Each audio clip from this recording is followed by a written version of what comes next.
আসসালামু আলাইকুম। দেশের বাইরের সকলকে সালাম। সকলেই ভালো থাকেন, সকলেরই ভালো কামনা করি।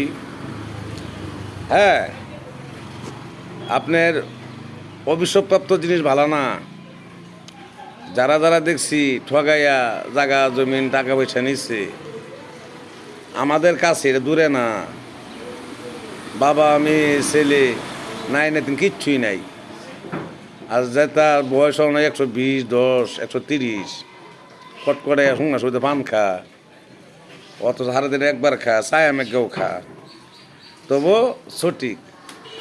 তখন বলছে বেটা রে, মাইটটা দেখা যা, অভিশাপটা দেখা যা না, অভিশাপটা ভালো না।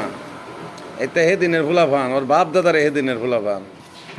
কে লেগে মইলু বলে মানুষের কাছে ওই বদমি করে জমি নিচ্ছে গা, টাকা পয়সা নিচ্ছে গা, সব কিছু হারাম খাইছে, আরাম নাই, এর লেগেই দশ হয়েছে। তাই লেগে কইতাছি যে হারাম খাওয়া না খাওয়াটাই ভালা, খাইতে হারা দিনে একবার মজদা খাওয়াটাই ভালা। হ্যাঁ, রূপলালসা থেকে হারাম খাওয়া থেকে দূরে থাকা অনেক উত্তম, অনেক উত্তম। কারণ অত বালা বালা না। সারাদিনে একবার নুন মজদা খাওয়ার ফেলে আলো যে জানে বালা রাহে, এনে লাখো কোটি শুক্রিয়া। সকলেই ভালো থাকেন। খারাপ মনে করলে আমার আলোচনা মাফ করে দিন। যে আর যদি সঠিক হয়ে থেকে দেখি, সবাই একটু সঠিক থাকার চেষ্টা করবেন। এই দুনিয়াতে জানলো কেউ আমরা থাকবো হয়তো না চিরকাল।